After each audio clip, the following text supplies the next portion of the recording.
They say blood is thicker than water, but nobody ever tells you what happens when the blood turns cold.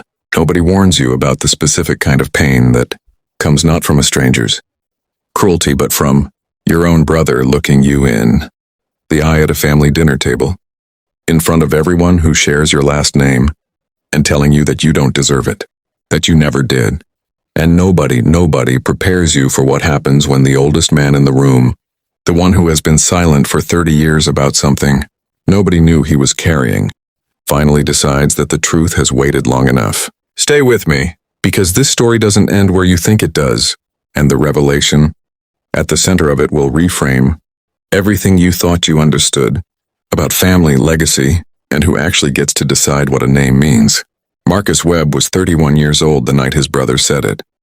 He was sitting at the long oak dining table in his grandmother's house, the house where every major Webb family event had been held for as long as anyone could remember, the house that smelled like cedar and old books, and the particular combination of his grandmother, his cooking, and his grandfather's pipe tobacco that Marcus had associated with safety since he was 4 years old.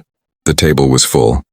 Both his parents, his grandmother Ruth, his grandfather Earl at the head, his Aunt Patricia and her husband, 2 cousins, and his brother Daniel, 35 years old, recently promoted to regional director of a commercial real estate firm, and wearing the particular expression he always wore at family gatherings since the promotion, the expression of a man auditioning for the role of most important person in the room. It was supposed to be a celebration.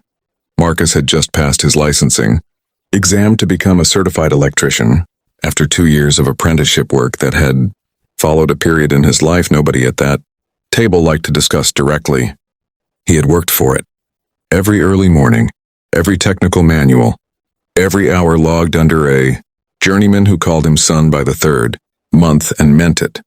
The exam results had come in that morning, and his mother had cried on the phone, and his father had said, quietly and with the weight of genuine pride, "I knew you would." And so the dinner had been arranged, a celebration dinner.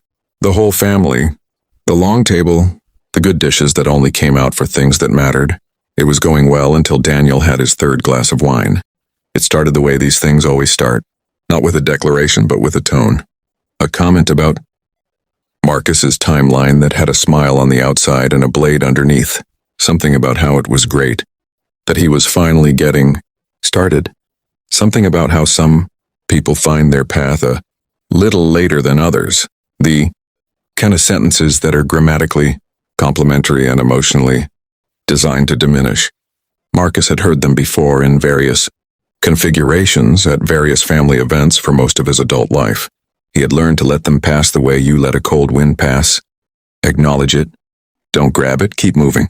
But then his father made the mistake of saying, with genuine warmth and no awareness of what he was lighting, "The Webb men have always been hard workers. Marcus is carrying on something real." And Daniel set down his wine glass with a precision that silenced the table. "Come on, Dad." His voice was pleasant, conversational, the most dangerous register. "Let's not overdo it. Getting a trade license at 31 isn't exactly carrying on a legacy." Marcus said nothing. "I just mean," Daniel looked around the table, performing reasonableness for an audience. "The Webb name has meant something in this community for 3 generations. Grandpa built a business. Dad built a career. I think we should be honest about what carrying that forward actually looks like." His mother said, "Daniel, I'm not trying to be harsh. I'm being real. Marcus has had every advantage we all had, and he's just now getting on his feet. That's fine, but let's not pretend it's the same thing as what the rest of us have built. Some people are Webb men, and some people," he paused, and in that pause made a choice that he could not take back. "Some people just happen to have the name." The table went completely silent. Not the silence of discomfort, the silence of impact. The silence that follows something that has crossed a line so clearly that everyone present feels it in their chest before their brain has finished processing the words. Marcus looked at his plate. He was not going to cry. He had cried enough in the years before this one. In the years Daniel was referencing without naming, the years that had included a job loss and a broken engagement, and a period of depression So heavy he had spent 4 months barely, leaving his apartment. And he had made a quiet promise to himself on the other side of all of that he was done apologizing for the shape his life had taken. He was done letting other people's timelines make him feel behind on his own. But the words had landed. They had landed in the place where all the old wounds live, the ones that never fully scar over, and Marcus felt them, open with the particular ache of something both familiar and newly devastating. He pushed his chair back. "I'm going to get some air." He walked out through the back door to the porch, where the night was cool, and the garden his grandmother had tended for 40 years stretched out in the dark, and he stood there with his hands on the railing, feeling the specific loneliness of being dismissed by someone who shares your blood in a room full of people who didn't stop it. He heard the door open behind him. He assumed it was his mother, or his father, or possibly his Aunt Patricia, who had always been the family's designated emotional first responder. It was his grandfather. Earl Webb was 78 years old. He was not a man of many words and had never been, in all of Marcus's 31 years of knowing him. He was the kind of man who expressed love through presence rather than language, who showed up rather than explained himself, who listened more than he spoke, and whose silences carried more weight than most people's sentences. He had built a small construction company from nothing in the 1970s, had run it for 20 years, had retired and handed it to Marcus's father, and had spent the last 15 years of his life in the quiet dignity of a man who had done what he set out to do and was no longer required to prove anything to anyone. He stood beside Marcus at the railing. He did not speak immediately. They stood together in the dark for what felt like a long time but was probably 3 minutes, looking at Ruth's garden, listening to the sounds of the family inside, the careful resumption of conversation, the deliberate noise people make when they are trying to move past something uncomfortable.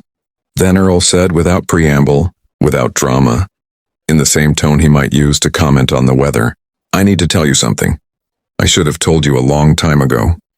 I was waiting for the right moment, and I've learned tonight that the right moment doesn't come on its own. You have to make it." Marcus turned to look at him. Earl was still looking at the garden. "You know I started Webb Construction in 1974. You know the story I started. With one truck, one contract, built it up over 20 years. That's the story I've always told. It's true. But it's not the whole truth." A pause, a long one. "In 1973, the year before I started the business, I was 25 years old and I had nothing. Less than nothing. I had debt. I had a record for a mistake I made when I was 19 that had followed me through every job application I'd ever filled out. And I had a wife who was 3 months pregnant and a family that had written me off as the one who wasn't going to amount to anything. My brother, your great-uncle Raymond, who died before you were born. Raymond was the successful one, the educated one, the one the family talked about. I was the other one." Marcus was very still. "There was a man in this city named Joseph Caldwell. Black man, about 60 years old, ran a small contracting operation out of a yard on the south side. He didn't know me from anyone. I walked into his yard one morning looking for day labor, and he looked at me the way some people look at a person and see not what they are, right? Now but what they could be, and he hired me. Not for day labor. He said, 'I don't need day laborers. I need someone willing to learn everything.' I said I was. He said we'd see." Earl finally turned to look at Marcus. "I worked for Joseph Caldwell for 3 years. He taught me everything.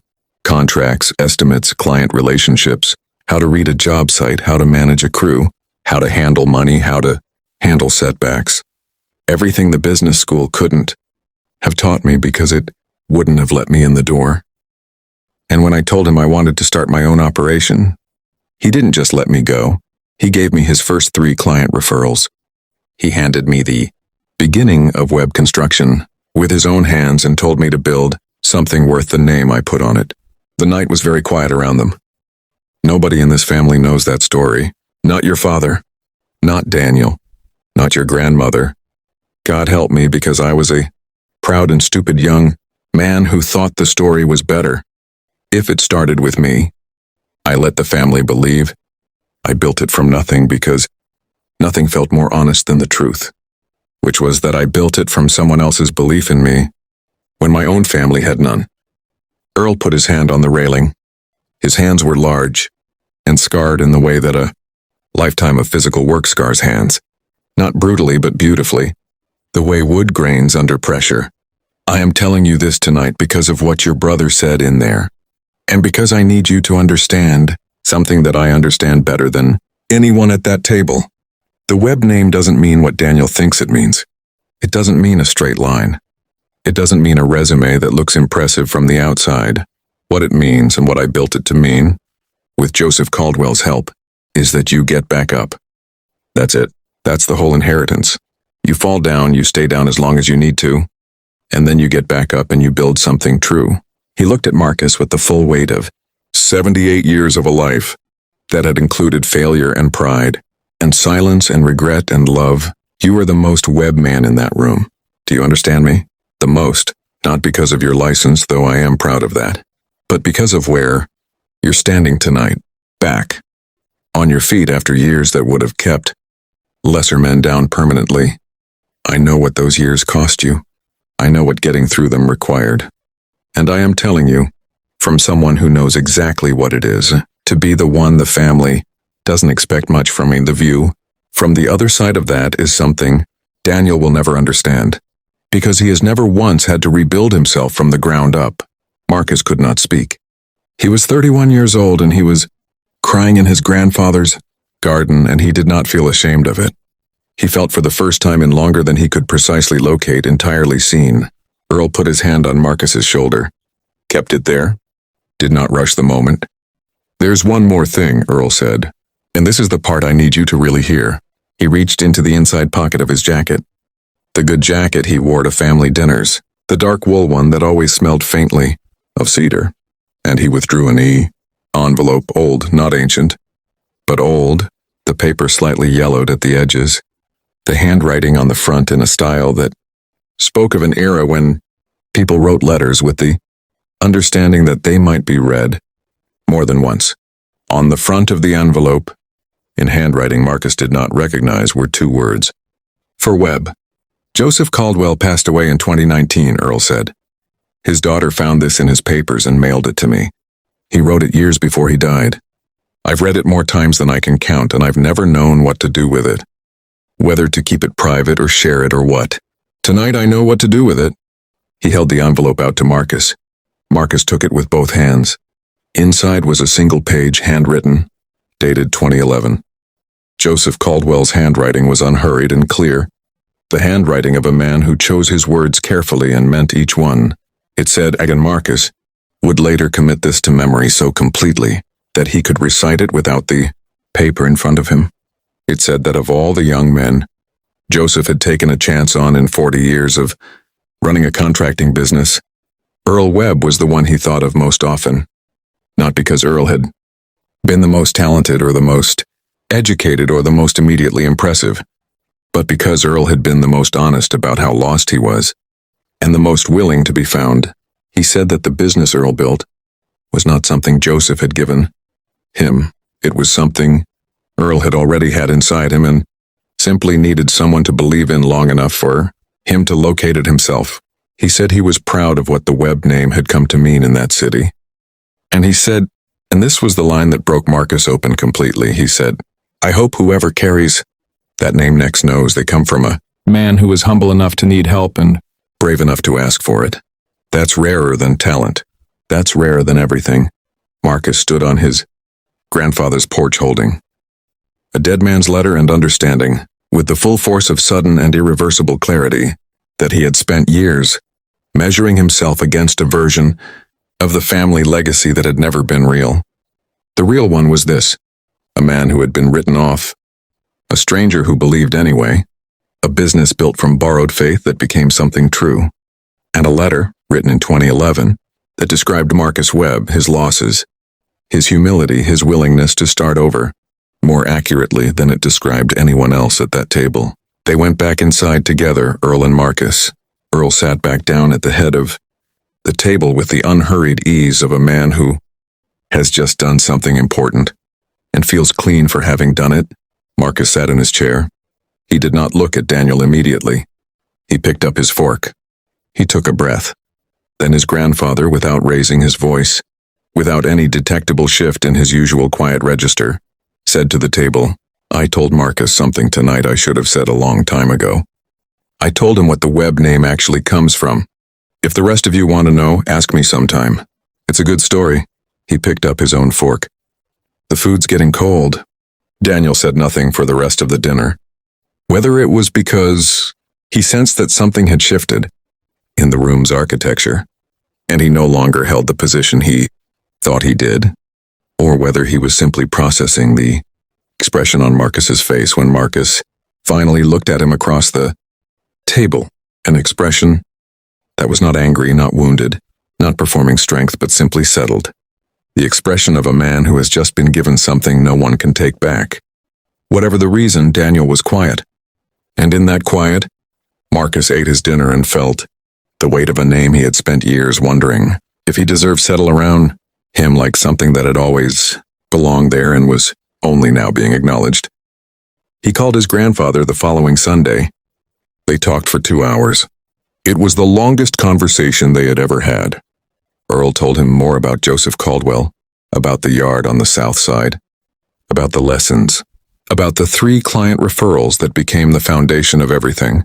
Marcus listened the way his grandfather had always listened, fully, without rushing, understanding that some stories ask to be received rather than responded to. Before they hung up, Marcus said, "Grandpa, why did you wait so long to tell me?" Earl was quiet for a moment.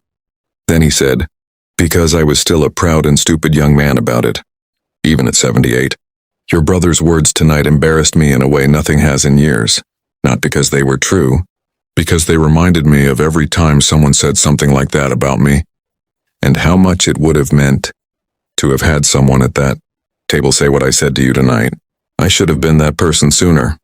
That's my regret, not yours." Marcus became a master electrician 3 years later. He started his own small electrical contracting operation, Webb Electrical, licensed, insured, and built from the ground up with the kind of deliberate patience that takes everything you've survived and turns it into a foundation. The logo on his van is simple, blue lettering, his last name, nothing else. He thinks about Joseph Caldwell sometimes when he's driving to a job site in the early morning, when the city is still, quiet, and the light has that specific quality that belongs to the beginning of things. He thinks about a man who looked at a broken 25-year-old in 1973 and saw not what he was but what he could be. He thinks about the kind of belief that asks nothing in return. He thinks about how the truest inheritances are never the ones announced at dinner tables in front of audiences. They're the ones passed quietly on porches in the dark, between people who have both learned what it costs to fall and what it builds to rise. Daniel has never brought it up. Not the comment, not the dinner, not the envelope, not any of it. The silence between them on the subject is